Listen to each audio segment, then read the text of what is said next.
There you are, you're back. My friends, Eric Andreas, your guitar sage here for how to speed up, clean up your chord changing without compromising the clarity of your chords.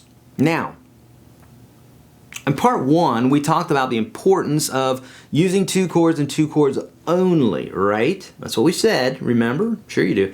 And in part two, we talked about inventory. We also talked about building neural paths, and we talked about repetition and the importance of that. And then if you're having any issues with your chords, that's obviously, that's par for the course, all right? This video series is for folks that are having unclean chords when they're changing chords. Maybe they can play the chords regularly, but when they're changing the chords, they're getting buzzes and mutes. It's for folks that can't change chords on time when they're playing their songs, but they can't quite get to the chord right on that downbeat.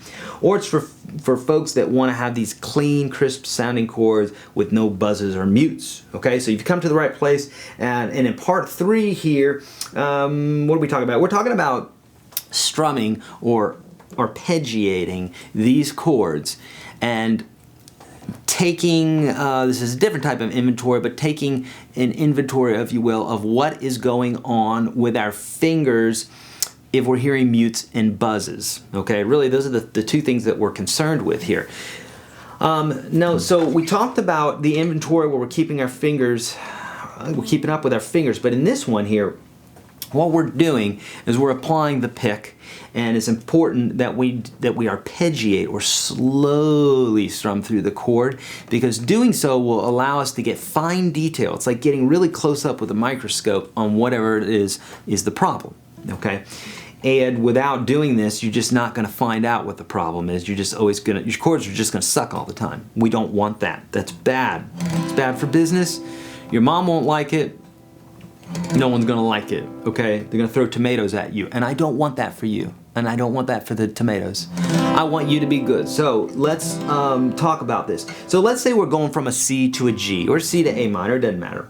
Let's say we're going from a C to a G. It's important to take your pick and hear each note individually. Now this may come common sense to most people, but the whole reason that I made this video is I've sat with so many students that will do this. This is arpeggiating slowly to them. That's not slow. I can't hear those individual notes. We need to hear, well, that one's messed up, that one, and that one, okay? So then this way what I can do is when I'm playing, I can go, that one's fine, that one's muted, let's adjust my finger. That one's good. Adjust my finger. Buzzing. Press down a little bit more. So now I can hear all the notes, okay?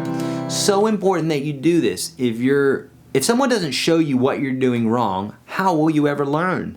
I mean, I wouldn't expect you to be able to learn. That's crazy. You got to be shown stuff. You can't just grow up and know the alphabet and know how to speak without going to school or having somebody teach you. So, same stuff, right? So, what I want you to do is I really want you to arpeggiate these nice and slow, okay? In the history of never has a guitar player gotten good and gotten fast by playing fast or trying to rush things or take shortcuts. It's never happened, it never will happen, and it's not just for guitar, it's for anything. It's important that we go through the steps to getting good and not being afraid of it, okay? The weak are afraid of work. The weak are afraid of getting good. Oh, no, I'm gonna have to work. No, you don't. You could lay on the couch and play video games all day long, eat pizza until you die. But that's no fun. Rock stars are much more fun.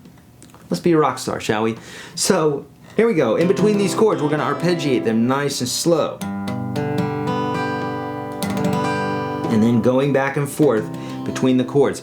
Now, your objective here is not to grab these chords quickly. Your objective, listen, probably the most important part of the video, your objective is to grab them accurately. And so by doing this, you may need to take more time. That's totally okay, because what you're doing this whole time is you're building a habit. You're building a pattern inside your brain to be able to grab these chords nice and slowly but accurately. And then what happens is, in time, this becomes habitual and it becomes muscle memory.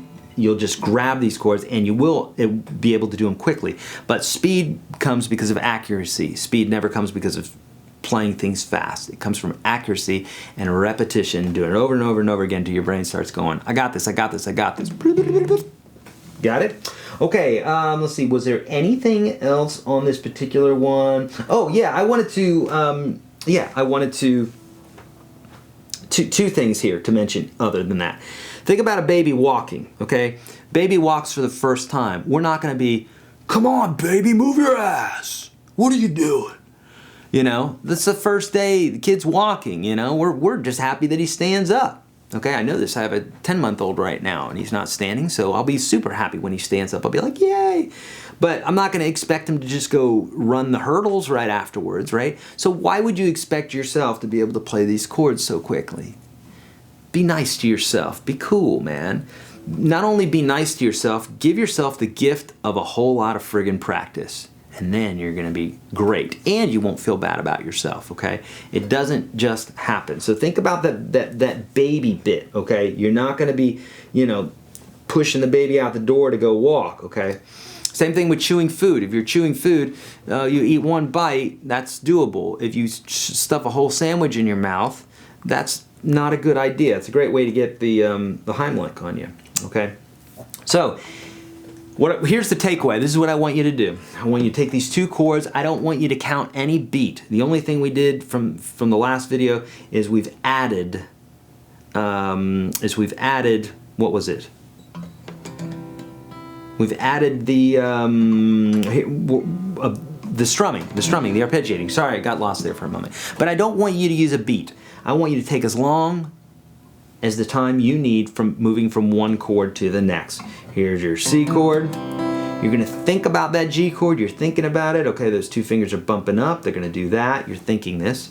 They're gonna bump up like that, and that pinky's gonna come down here, thinking that. So here's your, and the first finger's gonna come up. So you do that, and then one at a time, you do your bits and pieces, and then you strum the chord. And then you go to your C chord, and you go, okay, boom, boom, boom, and so on. You're gonna do that slowly and surely. Slow and steady wins the race, my friends, and that will help. Hey, if you like this video, hit thumbs up and subscribe. Please leave your comments and feedback below. I'd love to hear, what other issues are you having? Is there anything that I haven't mentioned here? Please let me know. Let me know what your gripes are and all that good stuff. As always, the free course is at YourGuitarSage.com/30. Make your mom proud and check that out. It's a dip in the water of the Unstoppable Guitar System, my huge mammoth course. But here's the first 30 lessons that I teach all my students here in Nashville. I'm on Twitter, Facebook, and all those good places. I'd love to chat with you there as well. I do giveaways there, all sorts of impromptu live webcasts, Q&A, giving stuff away. I just posted something about my pedal board, lots of good stuff there. So, as always, my friends, spay and neuter your animals, be kind to one another, don't trust the man, and practice your guitar. See ya.